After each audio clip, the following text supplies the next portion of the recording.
Senhor. Amém. Oremos, irmãos. Pai querido, o Senhor nos quer por inteiro, não divididos entre aquilo que nós estamos fazendo e aquilo que nós estamos fazendo para Ti em todos os lugares e em todos os momentos.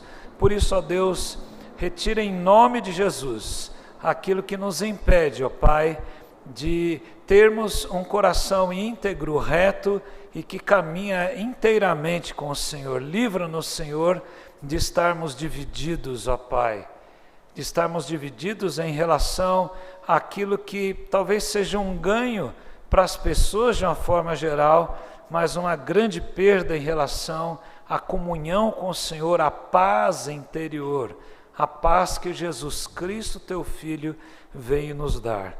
Pedimos agora, Senhor, pela Tua palavra, que vai ser lida e explicada. Pedimos também pelas crianças que vão ter o seu momento devocional também com a Natália Flórido. Que o Senhor esteja abençoando as nossas crianças e abençoando também, ó Pai, nós que aqui ficaremos no templo ouvindo a Tua santa e bendita palavra. Fala ao nosso coração, queremos ouvir o Senhor. Oramos, ó Pai, em nome de Jesus. Amém. Vamos assentar, irmãos. As crianças vão sair com a Natália, a Nath, né?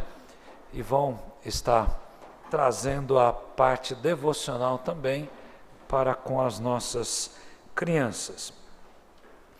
Nosso texto de hoje, irmãos, é o texto de Tiago, capítulo 2. Nós estamos fazendo a exposição de Tiago, já fizemos o capítulo 1 todo, iniciamos hoje pela manhã o capítulo 2, e agora nós estamos já no meio do capítulo 2, né? E vamos tentar terminar esse capítulo 2.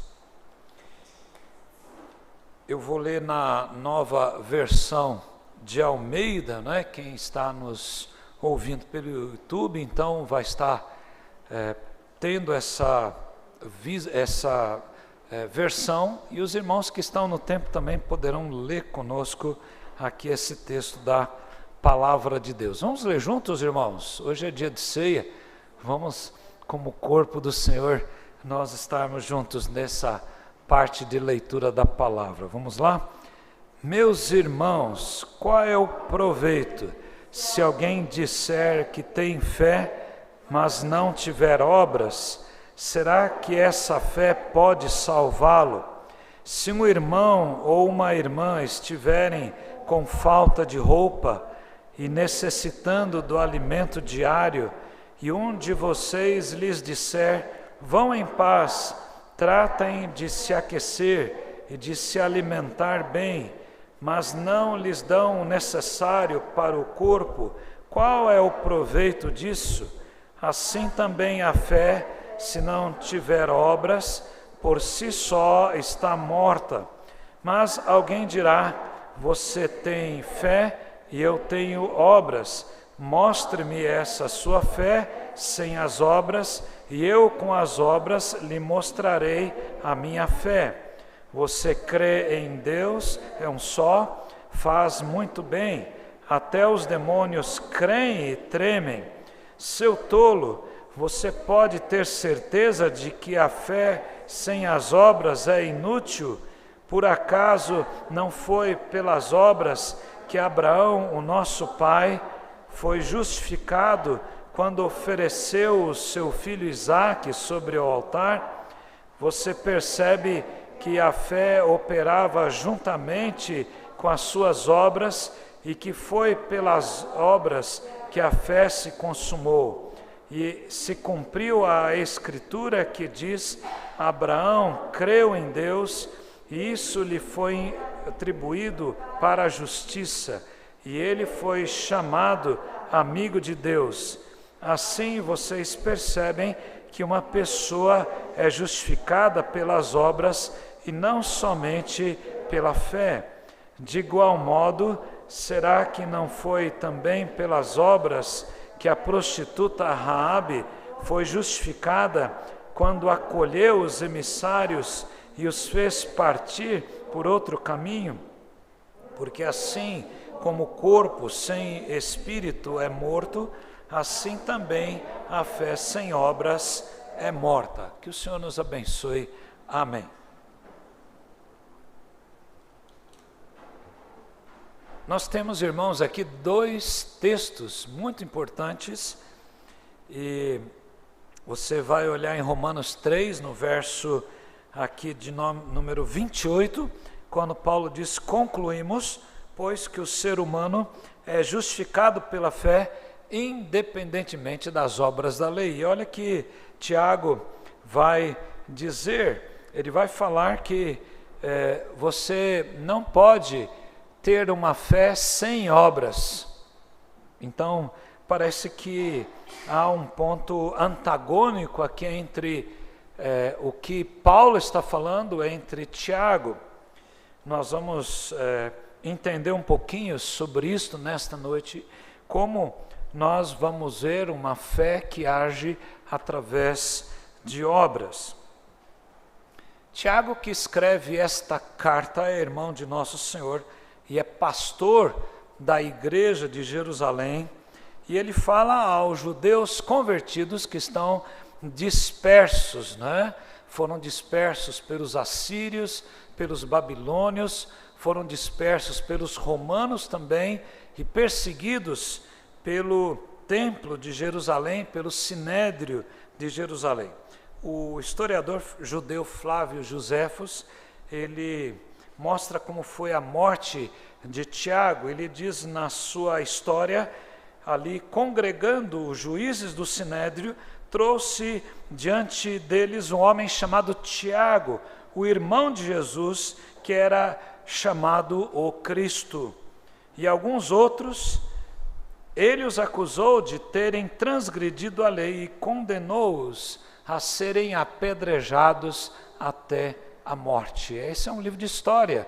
A história, Flávio Joséfos era um historiador judeu que escrevia para os romanos. Então isso está registrado como foi exatamente a morte aqui de Tiago. John Stott, ele mostra que os estudiosos admitem que os 2 últimos versículos do primeiro capítulo 1, versos 26 e 27, eles contêm o resumo da mensagem aqui de Tiago. Ele fala para aqueles irmãos dispersos, e o que ele está falando àqueles irmãos? Ele está mostrando acerca de uma religião verdadeira e acerca de uma religião que pode ser falsa também, e ele vai indicar qual é a medida que você pode avaliar se uma religião ela é verdadeira ou uma religião ela é também falsa. Nós podemos olhar aqui quando Tiago vai delinear 3 características de uma religião verdadeira, e que ele vai chamar uma religião pura e sem mácula, nesse versículo 26 e 27, e ele vai dizer que são elas: a primeira coisa, você refrear a língua, né? Tem um bom sermão, uma boa meditação do pastor Hernandes sobre crítica, né? No programa Verdade e Vida, e você vai perceber como você não deve fazer, não deve usar a língua. Veja, John Stott também fala que Tiago coloca um segundo argumento da religião verdadeira, a ideia em que você vai visitar as pessoas menos favorecidas, como eram os órfãos, ou os pais tinham morrido ou eram assassinados pelo Império Romano, pelo Sinédrio judeu, ou então por causa de uma guerra ou de uma doença. Eram as 3 hipóteses. E as viúvas nas suas tribulações. E o terceiro argumento de Tiago é guardar-se santo, guardar-se incontaminado diante deste mundo. E John Stott diz que esta é uma análise do dever moral da raça humana, e ela abrange esse dever tríplice para conosco, para com o próximo e para com o nosso Deus. Olha que importante esse texto de Tiago, não é, irmãos? quando ele fala como nós podemos viver. Nós vivemos numa época de pós-modernismo, onde uma das particularidades exatamente nós vivemos mais em si mesmados. Eu sou a medida de todas as coisas. O homem é a medida de todas as coisas, e esse é o grande problema. E a Bíblia nos chama exatamente o contrário, nós sairmos e amarmos as pessoas que estão aquém de nós, aquele que está do nosso lado. Você pode olhar quem é o seu próximo. Isso. Talvez alguém tenha um pouquinho mais longe, mas todos nós temos alguém a amar todos os dias, alguém que está do seu lado, em que você pode fazer diferença, em que você pode levar uma palavra de carinho, do amor de Deus, em que você pode ter uma atitude para com ela de transformação de vida para a glória do Senhor. Tiago vai repetir duas formas literárias muito interessantes aqui no texto dele aqui, dessa epístola, que são muito próprias aqui do Antigo Testamento, a profecia e os textos de sabedoria. Por isso que Tiago é o livro de sabedoria do Novo Testamento, assim considerado pelos entendidos. O Luiz Berkoff, que é um teólogo que eu usei realmente como livro-texto, lá na matéria de teologia sistemática, muito importante, tem o livro de teologia sistemática com 1000 folhas, muito grande, né? Nós estudamos texto por texto, né? Então, Luiz Berkoff, ele diz que os contextos de Paulo e de Tiago, e se você analisar no boletim, quando Paulo fala que o homem ele é justificado independente das obras, mas Tiago vai dizer que o homem não pode caminhar com Deus sem as obras. A sua fé vai produzir obras. Então parece que Paulo e Tiago são antagônicos, e Luiz Berkoff ele vai dizer que a diferença entre as exposições de Paulo e de Tiago, elas inquestionavelmente, diz ele, se devem em parte à natureza dos adversários que eles tiveram que enfrentar. Paulo teve que combater os legalistas que procuravam basear a sua justificação, ao menos em parte, nas obras da lei.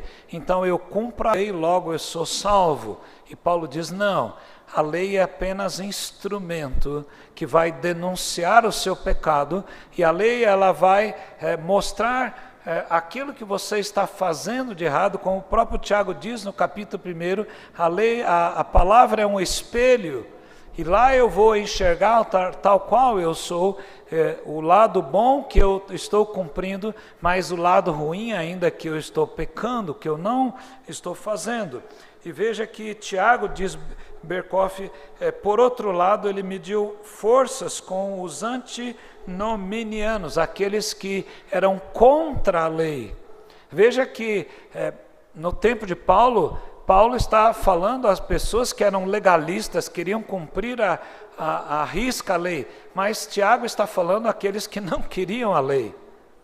Então, são contextos totalmente diferentes. Eles alegavam a fé, mas cuja fé era um simples assentimento intelectual à verdade, e negavam a necessidade da prática de boas obras. E é por isso que Tiago teve que mostrar a necessidade das obras, a fé que produz obras, não é? Eu não sou salvo pelas obras, mas aquele que tem fé, ele produz obras. É isso que Tiago está querendo dizer. Apesar desse texto de Tiago, irmãos, ele ser um texto muito poderoso, Lutero chegou a afirmar que a carta de Tiago era uma epístola de palha, ou uma epístola no alemão, uma epístola bastante pequena, diminuta, não é? Ou a linguagem dele, uma epístola bem pobrezinha, não é? Uma tradução interessante. E a gente pode perceber que a discussão de Tiago está realmente no verso 14, quando Tiago diz, meus irmãos, qual é o proveito Se alguém disser que tem fé e não tiver obras, será que essa fé pode salvá-lo?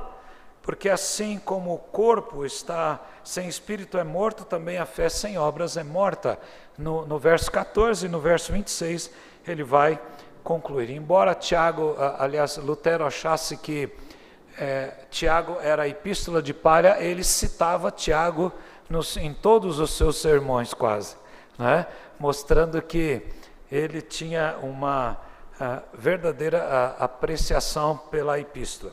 Será que a fé age por obras? Será que Tiago está certo? Ou será que o apóstolo Paulo está aí correto na sua questão? Embora haja essa explicação de diferentes públicos que são escritos, uma pessoa boa, será que ela pode fazer boas obras? Ou será que as boas obras fazem uma pessoa boa? Não é? Veja que Paulo escreve, por exemplo, aos Coríntios, e ele fala que quem entrega o seu próprio corpo para ser queimado, dá todos os bens aos pobres, e tem todo o conhecimento de toda a ciência, todos os mistérios. Mas veja que Paulo em Coríntios 13 vai dizer que se a pessoa não tem amor, não adianta isso que ela está fazendo. Então a gente vai perceber que Deus quer o coração, Ele quer a nossa devoção, Ele quer Ele ser o primeiro, Ele quer que Ele seja adorado, Ele quer ser conquistado, quer ser colocado em primeiro lugar.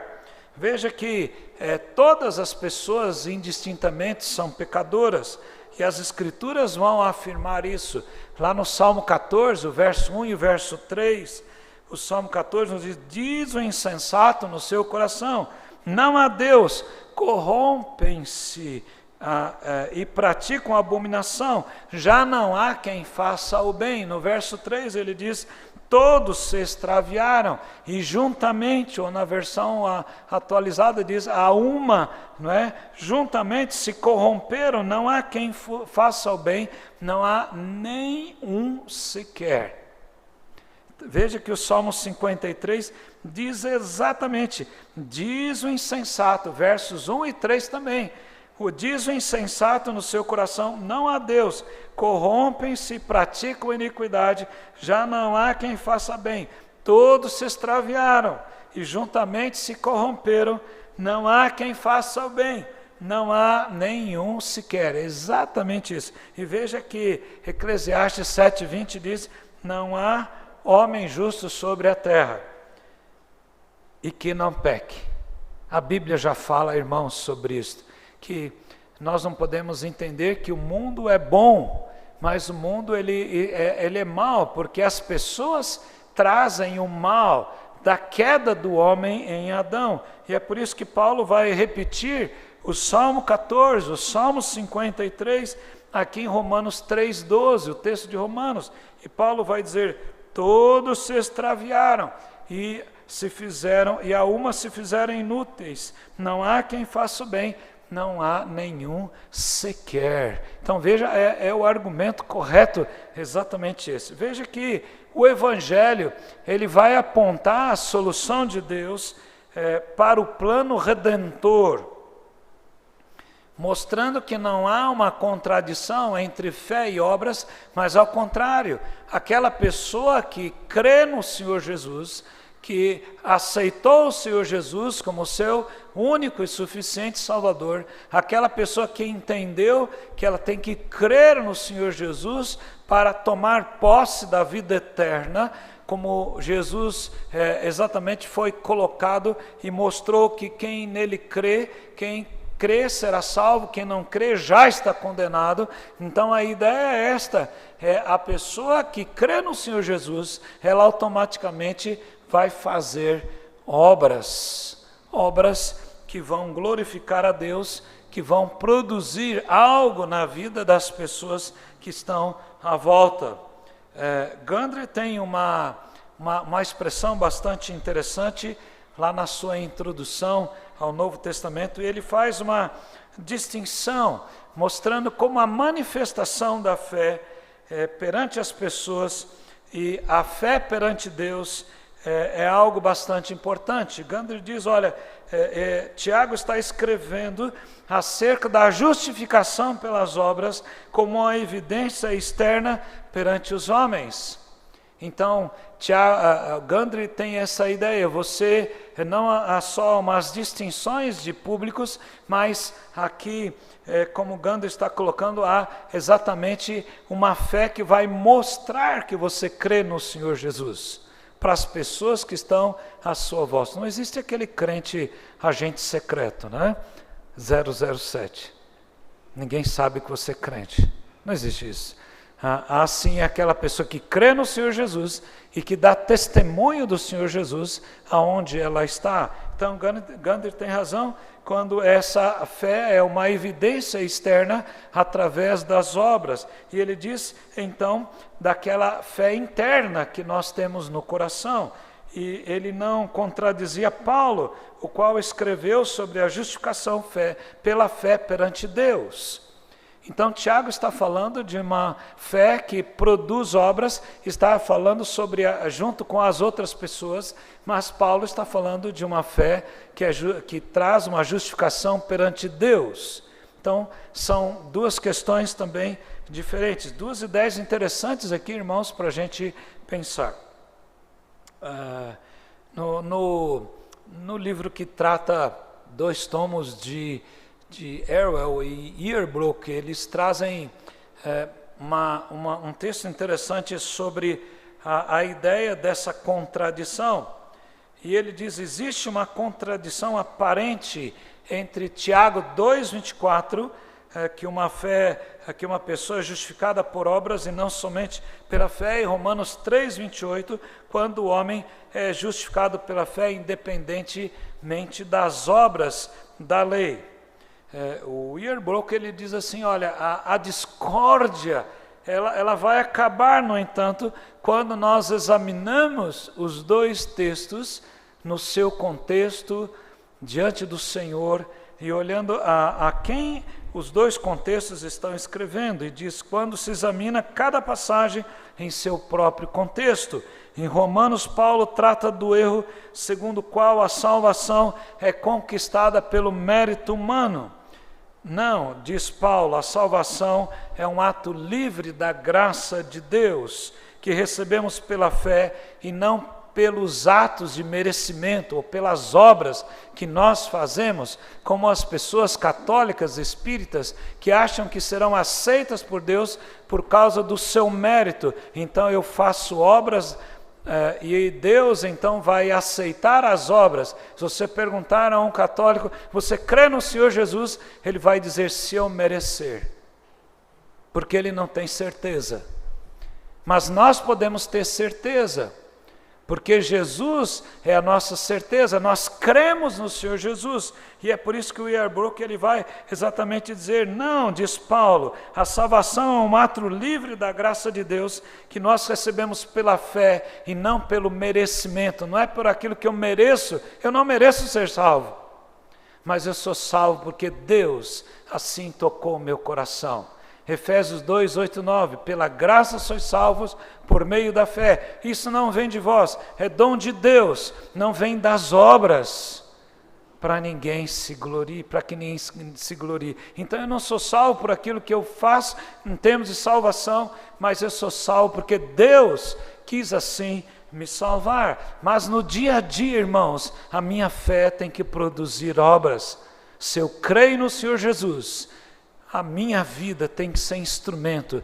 Lá, você usando, por exemplo, a sua profissão, no local do seu trabalho, você sendo o melhor profissional, seja um sapateiro, seja um médico, um advogado, seja lá o que você fizer, você estará glorificando o nome do Senhor.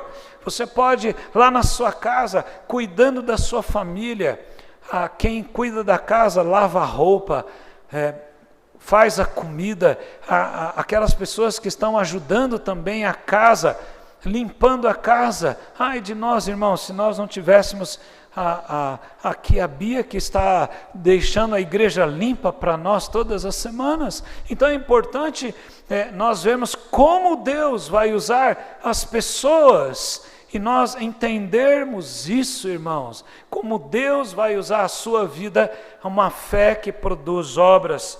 Não que isso vá salvá-lo, porque você já creu no Senhor Jesus, e se você creu, você já está salvo, mas a sua fé tem que produzir obras. Veja que Tiago, ele trata de um erro diferente, diz aqui o Wierbrook, ele diz, é um erro que iguala a fé como simples assentimento de verdades doutrinárias como a existência de Deus. Essa é uma fé que até os demônios possuem. Os demônios sabem que Jesus salva, eles sabem que Deus existe. Quando Jesus curou um endemoniado, o que você está fazendo aqui, filho de Deus? Não é o seu tempo ainda chegado. Veja que até os demônios sabem que Jesus Cristo salva. E ele usa essa palavra, o verbo pistel, irmãos, aqui, o verbo ter fé. Os demônios creem. Eles sabem que Deus salva, mas eles não se convertem. Eles não são tocados pelo Espírito Santo, não são habilitados então a crer. Então essa é a fé que Tiago está colocando. E a confiança genuína envolve apenas a mente, não apenas a mente da pessoa, mas a pessoa toda, diz o Wierbrook. Ele termina dizendo, Tiago e Paulo concordam que a confiança autêntica em Cristo resulta em boas obras. Então, se você conhece o Senhor Jesus, você vai ser conhecido por aquilo que você está fazendo, aonde você está inserido. Davidson, o outro autor, irmãos, muito interessante, um presbiteriano, tem um dicionário muito importante. Ele diz que a declaração de Tiago é algo razoável e que ele procura demonstrar a diferença aqui entre uma fé viva e uma fé nominal. E ele vai dizer, não há antagonismo. Veja quantos autores, irmãos, bons aqui nós estamos colocando. Aqui entra o ensino de Tiago e Paulo, e esse ensina que a justificação diante de Deus não é nunca pelas obras da lei, mas pela fé em Cristo. E ele cita Romanos 4, de 1 a 5, e vai a Romanos 4, 1, aliás, até 5, 2, e ele diz, a fé é a raiz, e sendo uma árvore boa, diz aqui o Davidson, a fé sendo a raiz, naturalmente vai dar origem às obras que são os seus frutos. Olha que interessante aqui, irmãos, não é? Se Deus tocou o seu coração, você vai produzir obras, porque os frutos da sua fé vão ser as obras. Veja que ele diz também mais, Tiago precisa dar ênfase a este lado da questão, visto que a situação por ele enfrentada é quase que oposta àquela que Paulo trata os primeiros capítulos de Romanos. Não é? Então, olha quanta coisa. O último autor, irmãos, muito bom também, Aldrich, ele diz assim que as promessas de Deus devem ser a estrutura do seu futuro. Se você quer um projeto de Deus para a sua vida, veja como Deus trabalha na estrutura. Aldrich diz assim que a fé ela começa com a pessoa de Deus e passa pelas suas promessas e depois estabelece um padrão de vida para aquele que crê no Senhor Jesus. Será que quando conhecemos Jesus, nós tínhamos já uma mudança de vida, uma nova vida? Certamente não, mas depois que conhecemos Jesus, nós mudamos de vida. E Deus estabeleceu um padrão espiritual na nossa vida. E essa é a grande questão que o Aldrich vai colocar aqui. E ele vai dizer que Paulo disse, para conhecer a sua pessoa, a pessoa de Jesus, e o poder da sua ressurreição, as suas promessas, e a comunhão dos seus sofrimentos, o padrão, conformando-me, ele diz o texto de Filipenses 3,10, conformando-me com Ele, com Jesus, na sua morte. E é por isso que aquele que crê no Senhor Jesus, ele vai então ter algo mudado na sua vida. Tiago mostra, irmãos, que uma fé vai produzir obras. Eu não vou ser salvo por essas obras, mas eu já fui salvo porque eu criei no Senhor Jesus. Quem não creu ainda no Senhor Jesus, a Bíblia o chama a crer hoje no Senhor Jesus. Crê no Senhor Jesus e será salvo, tu e a tua casa, foi o que Paulo disse ao carcereiro de Filipos. Como é que nós aplicamos esse texto? Primeiro, nós cremos que a fé, ela produz obras por causa da ligação íntima que a fé tem com as obras. A vida cristã é uma árvore, a fé são as raízes, as obras são os frutos. O fruto que o nosso superintendente falou de manhã, não é? O Espírito Santo tocando o nosso coração, não é? A ordem do Espírito Santo de nós nos deixar ir enchendo pelo Espírito Santo. O texto de Efésios: não vos embriagueis com vinho no qual há dissolução, mas deixai-vos ir enchendo do Espírito Santo. Então, fé e obras têm uma ligação íntima. Então veja, o que você está fazendo? Você diz crer no Senhor Jesus, mas a prática de vida está diferente. Você fala nome feio, você xinga as pessoas no trânsito, você mente, você faz negócios atravessados. Isso está errado. As suas obras estão contra a sua própria fé. A sua confissão de fé ou a sua profissão de fé estão contra tudo isso. Então, primeira coisa, aproveite a ceia, momento de confissão. Reveja a sua fé. Veja os frutos. Jesus que diz que a árvore boa dá bons frutos. Então eu tenho que perceber qual o fruto que eu estou dando na minha vida. Segunda coisa, porque a fé, ela produz, ela age através de obras, por causa da relação profunda entre a questão ética e a questão da teologia, do que eu creio. Então, a minha vida, o dever moral que eu tenho, a prática moral dele, que eu tenho, e a questão daquela que é teológico, aquilo que é ético e o teológico.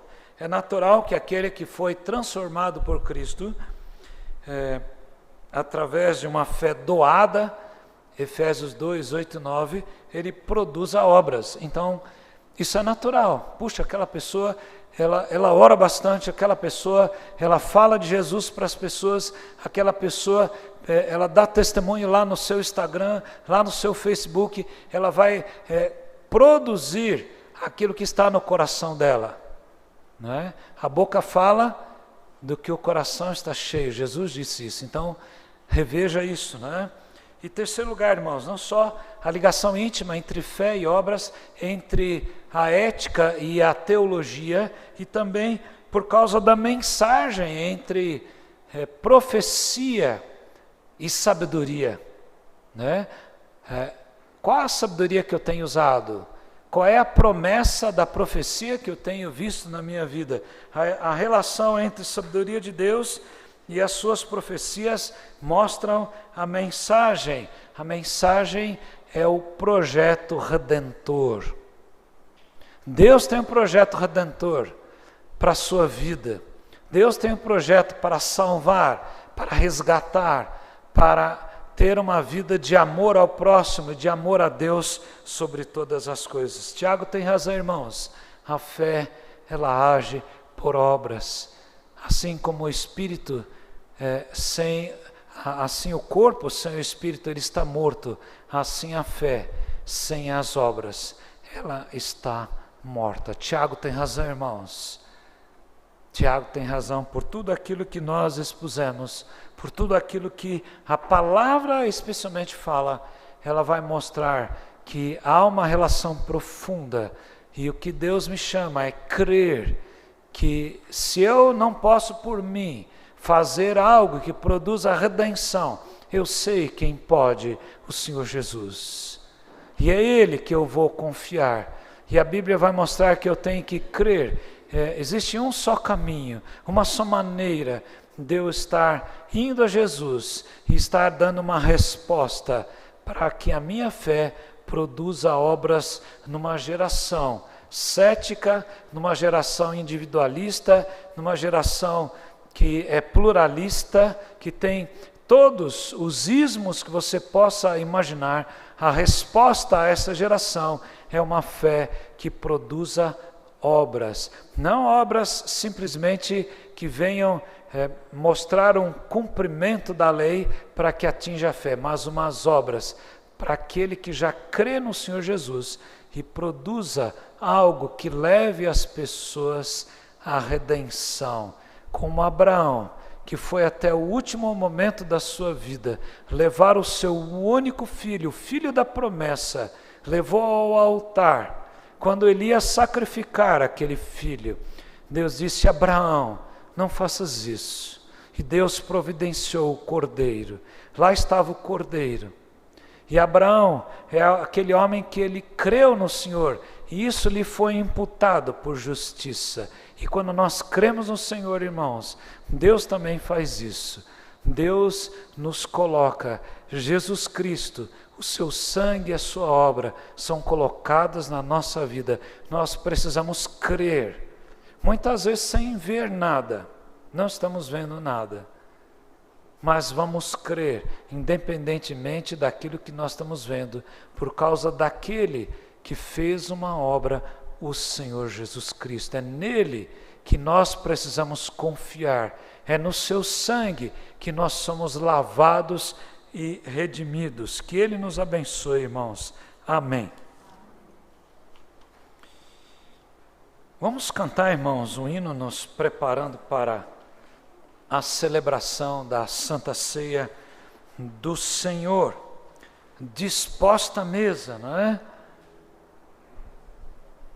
Ó Salvador, estás presente aqui, ministra o vinho, parte o pão, tipos Jesus de ti. Juntos lembramos tua cruz, por nós sofreste ali, por tua graça divinal vivemos para ti. Desperta, anima, enleva os teus, fazendo-os discernir que tu presente, ó Cristo, estás teu povo a dirigir. Na Santa Ceia, ó grande Deus, buscamos comunhão contigo, nosso benfeitor, com todo vero irmão. Sabemos que regressarás em majestade e luz, juiz supremo, eterno Rei. Ó vem, Senhor Jesus. Que bonita, né, irmãos? É uma oração que nós vamos fazer nesta hora. Cante conosco isto.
Oremos, irmãos.